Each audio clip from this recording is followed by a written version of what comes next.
Welcome to Live.Laugh.Launch, the go-to-market podcast for everyone who brings products to life. I'm Katie Moss, and whether you're leading strategy, building campaigns, designing experiences, or figuring out how all the pieces fit together, this show is for you.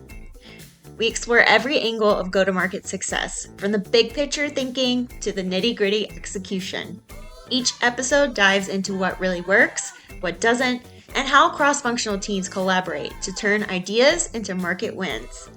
If you're in marketing, building a startup, or just fascinated by how great products find their audience, you're in the right place. Let's launch into it. Hi, everyone, and welcome to this week's episode of Live.Laugh.Launch. Today, I have with me Elle Grossenbacher. She is the creator and host of the Product Marketing Adventures podcast. She's a product marketing leader and strategist with over 15 years of experience leading go-to-market and product marketing initiatives at startups and larger companies, including Cisco and Twilio. And she was a previous Gartner market strategy consultant to Fortune 100 brands. Elle has been named a top 100 PMM mentor twice by Sharebird and a top 100 PMM influencer by Product Marketing Alliance. She holds an MBA and dual bachelor's degrees in design and psychology from UC Davis. So welcome to the show, Elle. Yay! Thank you, Katie. Thank you so much for having me. I've been really looking forward to doing this episode with you. Yes, I'm super excited to have you. I know we've been chatting about so many things, and you finally agreed to come on the show so we can officially talk about all of our ideas. So very all exciting. All the go-to-market stuff. Yes, let's do it.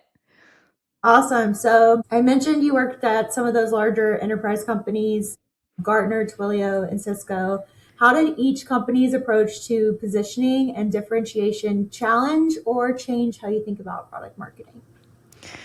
Yeah. So when I think about it, is funny because it's all an evolution of my own career. And I've been so lucky that I've been in places at the right time, or I've learned the thing that I needed to learn to get me to the next step. So when I started I'm going to start with Gartner. So when I started at Gartner, I hadn't officially been in a product marketing role. I'd been doing product marketing, but I didn't know that I was doing it because I was at a smaller company and we didn't even have any product marketers, first of all. Yeah. Like the startup that I was at, I was the one marketer, like that was it. So, you're kind of doing everything. I had support, I had resources, but I was kind of the sole person. So I didn't realize that I'd been doing product marketing. And then at Gartner too, you're also not a product marketer. But all of the work that I was doing with all of these huge clients, so think like the big hitters in tech, right? Like Google, HP, Microsoft, Intel, like all these really big, like classic tech companies. And the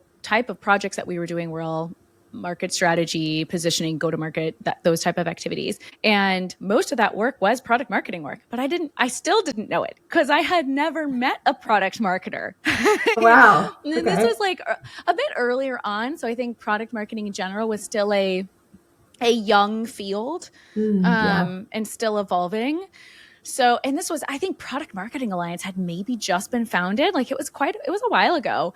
What I learned at Gartner and that I ended up carrying with me in my next role as a product marketer, what I learned was context and how much market context mattered when you're building positioning, when you're doing a go-to-market strategy. So to understand that context, you need to talk to customers, talk to analysts, talk to SMEs, right? Whether that's in your product organization or even your salespeople. Just like spoiler alert, because that's something that I learned at the next place. So I guess like the first kind of like where I really, the biggest thing that I brought with me into my product marketing career was like understanding that context for positioning. But when I was at Twilio, that's when I learned how much salespeople can really have an influence. And it's funny because Twilio has been hailed as kind of like the poster child of PLG, which I think they very much do lean into that, but also have a very large sales team and a sales team that I worked with.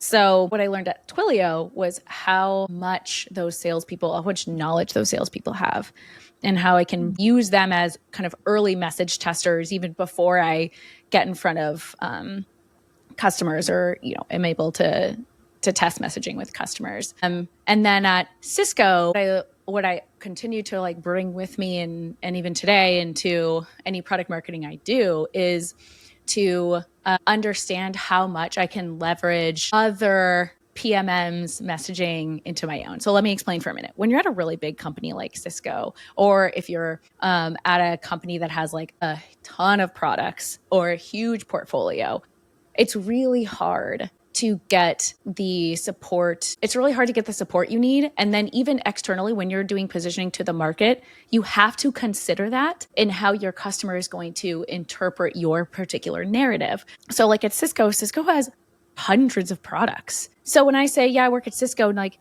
that could mean if you're in the collaboration space, maybe to you, you think WebEx. Or if you're in the security space, you think cybersecurity. Like you don't know. I don't know unless I understand what context that customer is thinking about. So for me at Cisco, I think one of the biggest things that I learned was how to bring in that, how to bring in all of those other portfolios into my context, and then even leading sometimes with a narrative or a message that wasn't built by me or my team, and learning how to build around that. And frankly, like that was kind of like the biggest challenge in my career in terms of what was truly like something that like was challenging, or, trying to navigate through it. Like the earlier pieces of my career, like definitely prepared me for that moment at Cisco where I needed to understand that context, talk to salespeople, know who my stakeholders were, and then bring in some of that narrative that wasn't mine, and then even lead with it, because that's what was needed to succeed in our market. Awesome. Yeah, those are all really great learnings across a lot of different types of companies. Yeah. So let's talk a little bit about influence. Do you believe product marketing is more about influence than execution and all these different roles? And how did that change across companies? So I think it's both, but in order for me to, so I guess let me just take a step back for a minute, and I'm going to put my own definitions around what those things mean. Okay. So for me, like being influential as a product marketer, when I say influential, I mean like internally with my organization. For me, being influential, like that's an earned kind of like position. It's not immediately given. Right. Unless you're like, senior director or like VP or something. Like if you're just a product marketer or a senior product marketer, or even a product marketing leader, like a head of a portfolio, like it's not immediately given to you. It is earned. So you need to think, okay, what's required to earn influence as a PMM? Well, I need to establish trust with my stakeholders. So I need to know who my stakeholders are. I need to know what they care about. And I need to tell them how I am going to bring value to those things that they care about. And then I'm going to actually do it, which is the execution part. Yeah. So for example, gotta have both.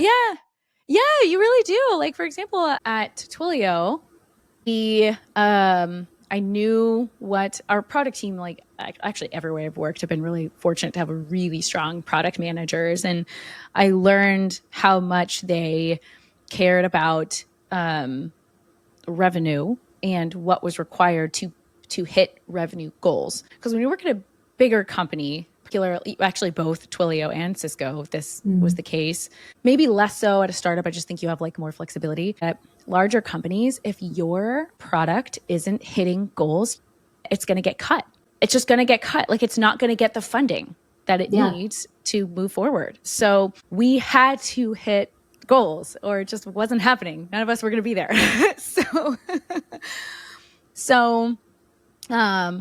What I found, I worked with our PMs, with my stakeholders, to figure out, okay, you care about these particular metrics. Here's how and I told them, this is how I'm going to help us hit those metrics. And then I went out and did it. And I updated them along the way and said, hey, remember when I said I was going to do this thing? Well, I did it. And this was the result. So once I started to do that, and I had built up a track record for doing those things, and this has happened across my career. Once I've built up that track record, then all of a sudden I'm brought into more conversations, and, oh, Elle should be in this meeting too. And, oh, we should get Elle's thinking on this. So I think that made me more of an influential PMM, if that makes sense. So you have to be an executor to get to be an influencer. You have to be careful with it, because you also don't want to be executor doesn't mean being task taker, if that makes sense, in my opinion. No, that totally makes sense because it's easy to get trapped there for sure as a task executor. And I find that so interesting about just like getting products cut, because I've always been in either small or medium sized businesses. And so cutting products is like a way bigger deal. Oh, yes. In those size businesses. So it's funny to think about like being in the larger ones, just being like, well, we didn't meet that. It's gone. Yeah. All right. Well, you know, that $1 billion that we already spent, like maybe not. I'm obviously exaggerating, but like, yeah it's just. How funny. Yeah. I learn something new every day on this podcast. So thanks for mentioning that. So you talked a little bit about Twilio being really PLG or product-led growth focused. How did that differ from like the more traditional SLG or sales-led growth motion? So when I think about PLG versus SLG, I think like at a really high level, I think about it as like who's doing the convincing to the customer. And in a PLG environment, the product is doing the convincing for you. That does not mean, build it and they will come, or like, there's no marketing to do. There's still marketing to do. It's just the product and the customer is able to kind of move along the customer journey on their own versus needing a salesperson to pull them through the customer journey. So, and I think I mentioned this already, but in Twilio's like certainly the early days was very heavily leaning into that PLG environment.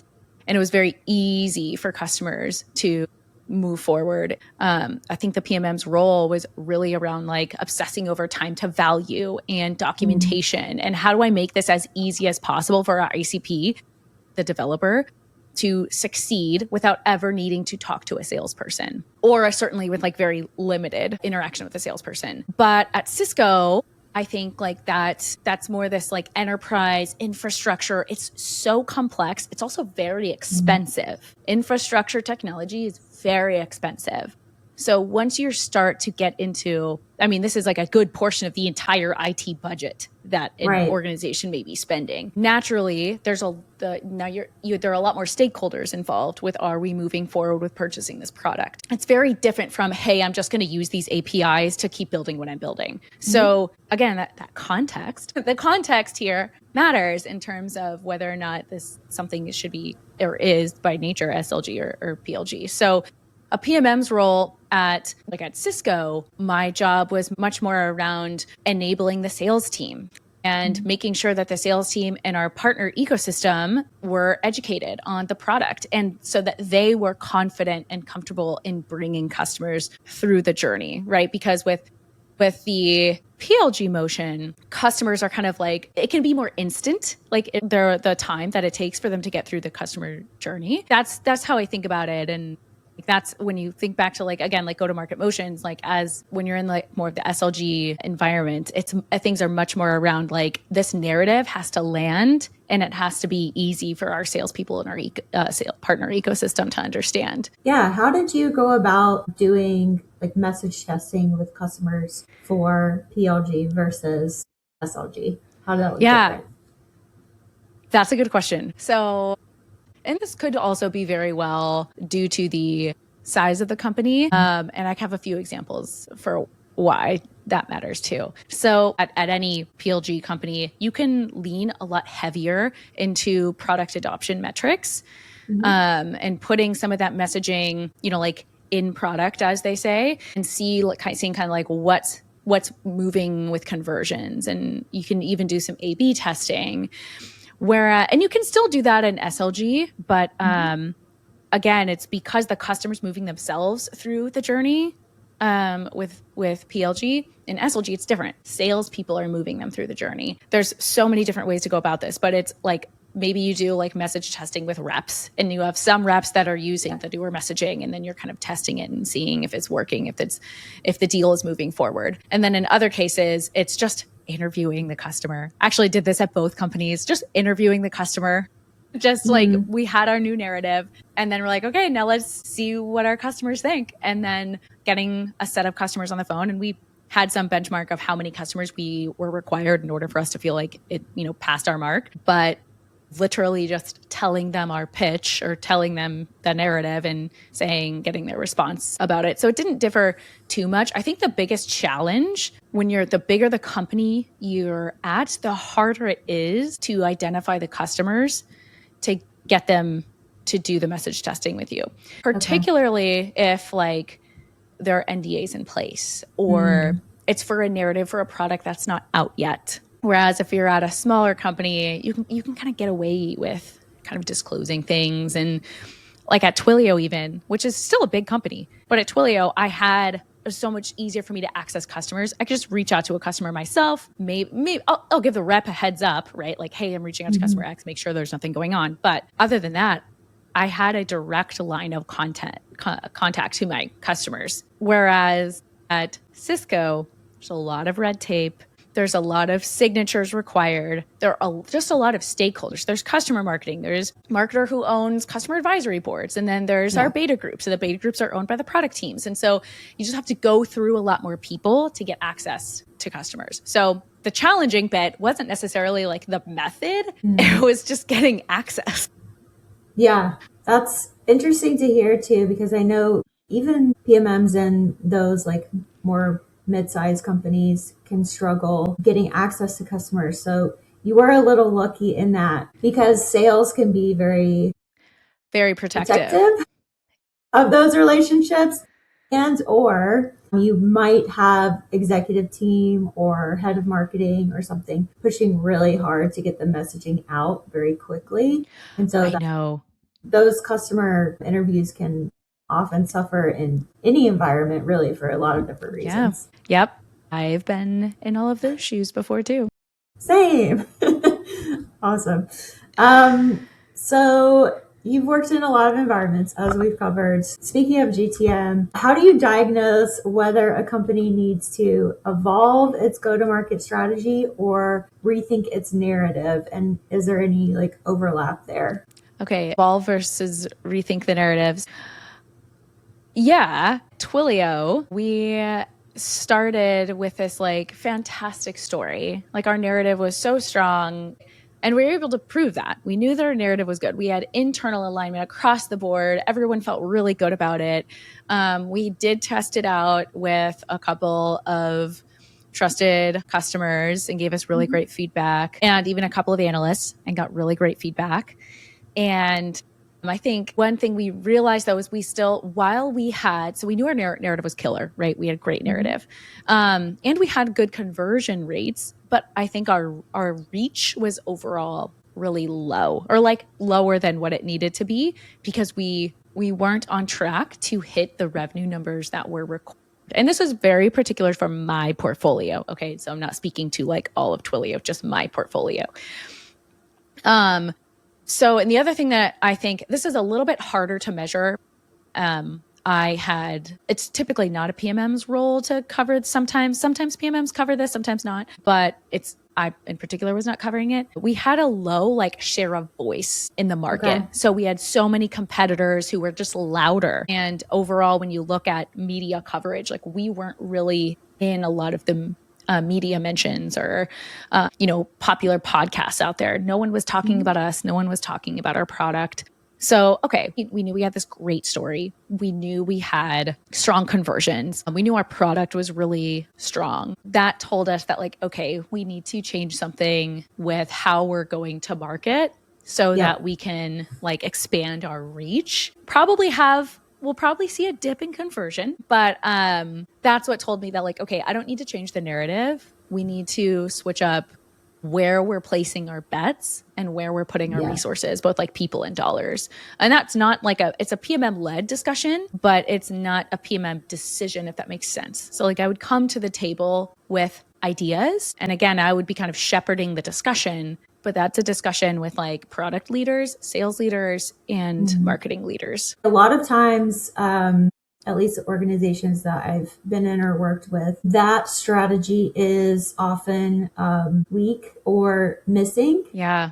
Yes, missing completely. Yeah, from all of those stakeholders. And so PMM then has to try and like make up those gaps. Yes. And I've seen some debates, actually, I think last night and this morning I was on LinkedIn about PMM doesn't own GTM and blah, blah, blah. And yes, I think that's true, but I would argue that a lot of times we are forced to Yeah, because the company right. strategy doesn't exist. Right. Or what's worse, everybody has a strategy, but they're not aligned. Yes. Sales is doing something different than product. Like everybody's doing something different. Everybody's working on different use cases. You're Yeah. just what happens is you're putting your dollars and like your eggs in too many baskets. So nothing's really performing as it should. Well, it's Agree. funny is like in contrast to like at Twilio, it was the strategy, right, that needed to be rebuilt. But at Cisco, it was the narrative.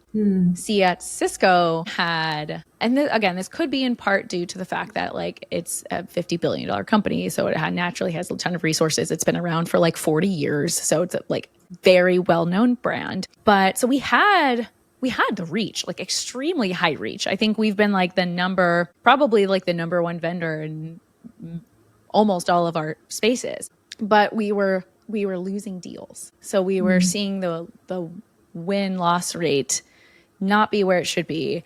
And then when we would kind of go to understand sentiment from analysts, it was that Cisco, like the sentiment was that we weren't competing, we weren't innovating, like we didn't have the products that the market needed, which was just not true. Like it was just not true. Like we had the products, like we knew everything that the market said that they wanted, we had it. It just wasn't part of the narrative. So because then when we would go look at the sentiment and the narrative, they matched. Right. But then when we were going to the actual product offering and the narrative, they did not match. So then we had to come back and we completely rebuilt the narrative, and it was really successful. It took a while, because it's a big company. There's so many products, one message.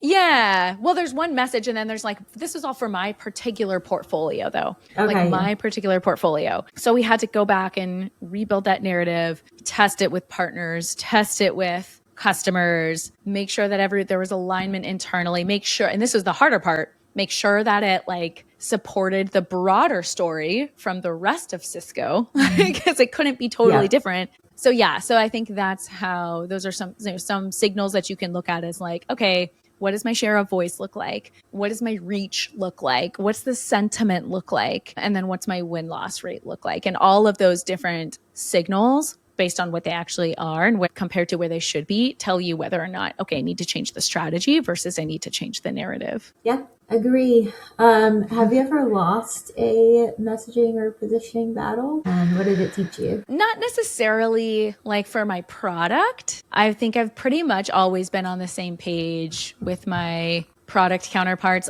There may be like early versions where I would share something with a product team and they would say, they just give you feedback. Well, this, but not that. But it's never been anything that I cared really deeply about. It's always been something like I misunderstood something that the product could do. And then they clarified and then we changed the narrative.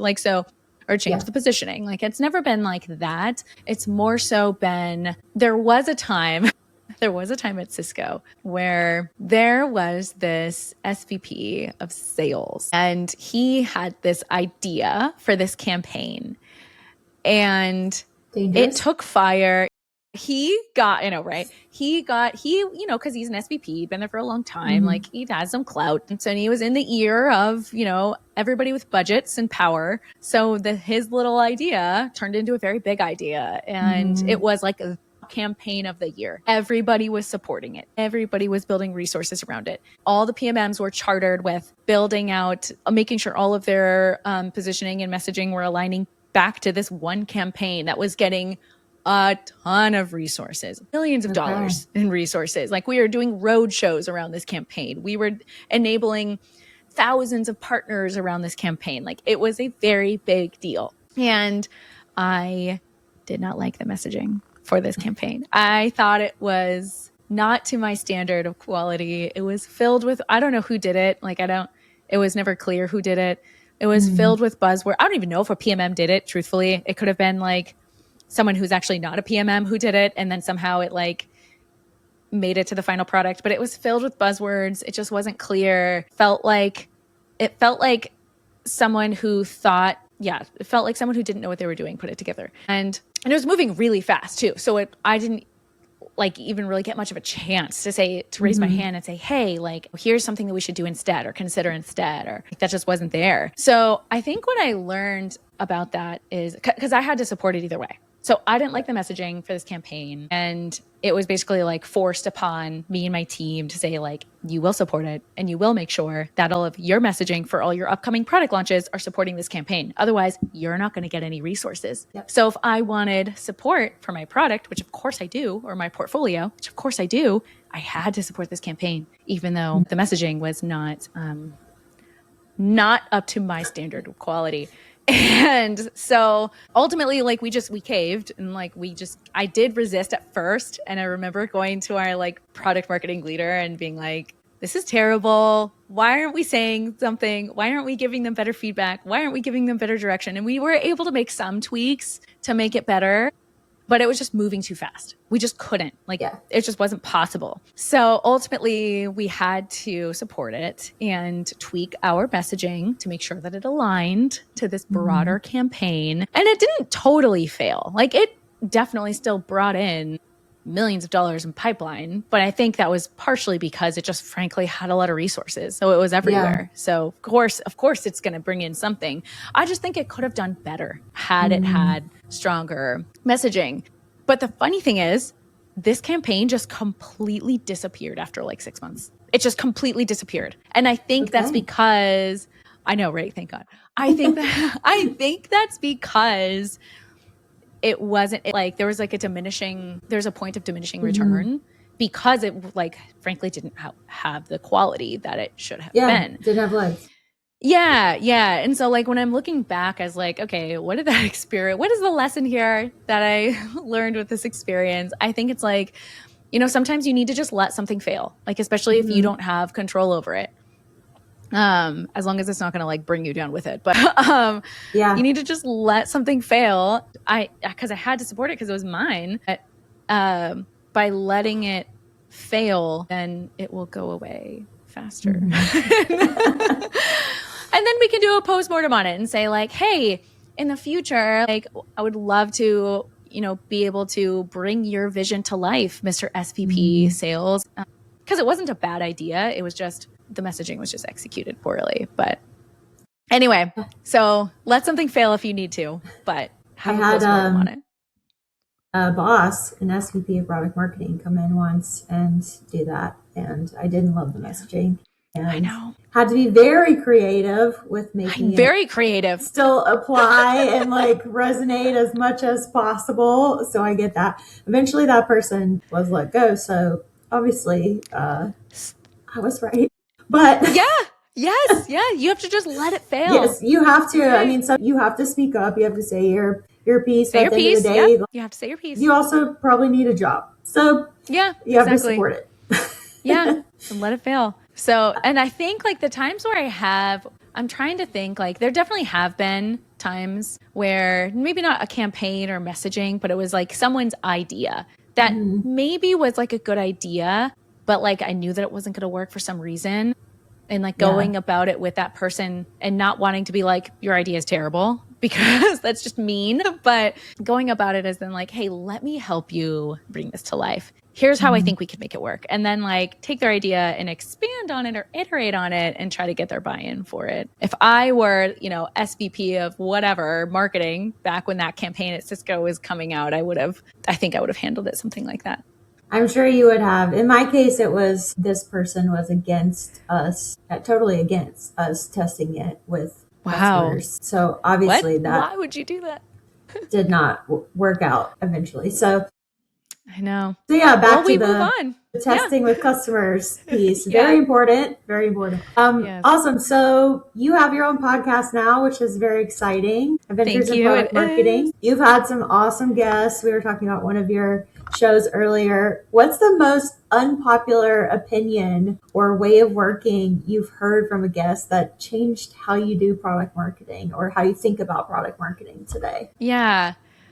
I don't know if I've had any guests that have shared anything super contrarian. What I will say is that I've had many guests maybe all of my guests do things in a way that were so clever that definitely influenced or changed the way that I do product marketing. And some of this is like maybe on trend, and it's like a trends thing, but I have one guest where she built a custom GPT for sales enablement when she was launching a product. Like, that's nothing I've ever seen before. Obviously, that's because building custom GPTs generally is new. Right. Yeah. So maybe that's part of it, but I hadn't seen that before in my experience.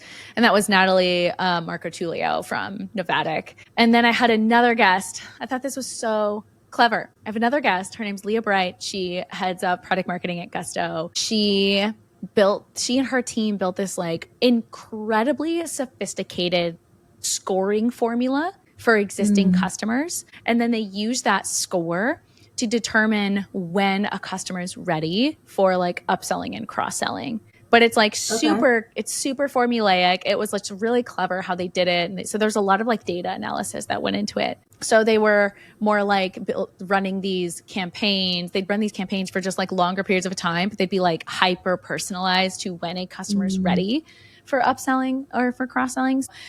That was really cool. Like, that's just nothing I'd seen before in terms of upselling and cross-selling for product marketing strategy. I had another guest, Kavya Gupta from Reddit. When she did a product launch, she didn't launch the product, the customers did. And that was really clever too. Just like the way I think. So for me, it's like, I guess that's a little contrarian, like letting your customer announce the product for you rather than you as the company, you know? So I would say all of my guests they're so clever. And that's what makes me so excited about sharing their stories, is that their way that they think about doing product marketing is different. It may not be unpopular. It's very creative. It's just, it's unique. It's genuine. And I think they're thinking about problems. They're thinking about challenges. They're thinking about things differently. So it's original. So unpopular, not because it's contrarian or against culture or anything, but just uncommon, I would say. Yeah. And it clearly worked for them because they have these amazing stories to share. It's truly amazing. I think product marketers in general, we like trying all the things and weird ways of working and creative ways of working and getting things done. Totally. Fun group. Yeah. Speaking of being a PMM, I know folks in the past who have consumed the show have really appreciated like advice about either becoming a product marketer or, up leveling their career or switching from different careers into product marketing. What is a question that you wish more PMMs would ask themselves so they don't? So something that I've always told my teams is, or any person that I'm mentoring or giving feedback to, is think of the customer in anything you do, absolutely anything you're doing as a PMM, think about the customer as you're doing it. And what I mean by that, I guess like the ultimate question maybe would be like, what value does this bring to the customer? And trying to answer that question in anything you do. So let me think of an example. So like if you were doing competitive intelligence, you should be thinking about that through the customer's perspective. So like rather than as a PMM who's analyzing my competitor, you should think about it as I'm a customer who's considering this vendor. What is the problem I'm solving? How does this vendor solve it? What are the benefits of that? Like you should be thinking about it through a customer's perspective. Or if you're doing positioning, you should think about it through the customer's perspective. Because as we learned, that customer may have different context or that should be part of your positioning. Or if you're building out an ebook, if those are even still relevant, like what value is it going to bring to the customer, right? Everything should be, and not that PMMs write ebooks, but like we certainly give feedback on them. Everything Sometimes should do, but yeah. I know. Yeah, I know. I've written them too. Content, folks. I know. So I think everything should be done from the perspective of the customer. And as long as you're wearing the customer's shoes through everything that you're doing, you're probably going to end up in a really strong position as a PMM. Yeah, I think that's great advice. And just to close out, if you could go back and give yourself advice at your first PMM role, which define that how you will, because I know you didn't know that you were doing PMM at first. Yeah. Knowing what the job actually requires versus what your job description said, what would that piece of advice be? So it's funny because It's funny that you say that, like the job description bit being different from the role, because I think that happened everywhere I worked. Everywhere. Yeah. Like everywhere. The job was totally different from what, with the exception of Twilio. I think that one, like, I just got lucky and had a really strong leader. She knew what she was doing. But like every single job I've had, and Gartner, that one was very to a T. But like every other job I've had was like the actual job was completely different than how it was. So I think like maybe first and foremost, like anticipate that. Like the job you're applying to may be different from what you might actually be doing. Because like, especially during times when like the market is shifting so quickly, then the company's needs are shifting quickly too. So, you know, especially if, and people make mistakes, right? Like people make hiring mistakes. They make they don't write the job description very well because they don't really understand the market. I mean, imagine this, like as a hiring manager, you start somewhere brand new and you immediately have to build a team immediately. And you just started yourself, you know? So I think some of that, it's like so common because because you have one perspective and you wrote that job description to the best of your ability, given the information that you had at that time. But then like 3 months later, you learn something very different that maybe changed what, you know, or influence what those people may be doing. So I have a little bit of grace, I think, with that too. But at the same time, like, have your own, I guess, like requirements for what you want out of that job at that particular time. Like, is this job, what is the thing that you need to learn? Like pick 1 to 2 things that you want to focus on in that particular job, in that particular stage of your career, that's going to get you to the next stage of your career. So like anchoring on that, not necessarily like the job as a whole. So that would be one thing that I would tell myself, you know, 10 or 15 years ago. And then the other thing that I would say is that try to get like a customer's understanding as soon as possible. Like talk to more customers, like try to understand their world, and then bring those insights to stakeholders to like establish your credibility, to build trust, to build partnership, not just handing over deliverables, because then you just become a task taker versus a strategy maker. So yeah, and I think that's what I'd tell my old self. You're a great example too, because I know people are always asking like how they can break into PMM, and you know, the job description, the job title might not always say that, as in your case as well. Totally. And the answer is do the job as much as you can. Try to get that relevant experience. So absolutely. Awesome. Well, thank you so much for joining me today, Elle. Where can folks find you and where can they find your podcast? Yay. Okay. So definitely reach out on LinkedIn. I'm on LinkedIn all the time. You can find the podcast at productmarketingadventures.com. It's on every single streaming site out there, Apple, Spotify, Amazon, all of the things. It's also on YouTube, and reach out anytime. I love feedback. So shoot me a message. Perfect. All right. Thank you, everyone. And thank you, Elle. Bye. Thank you, Katie. Thank you.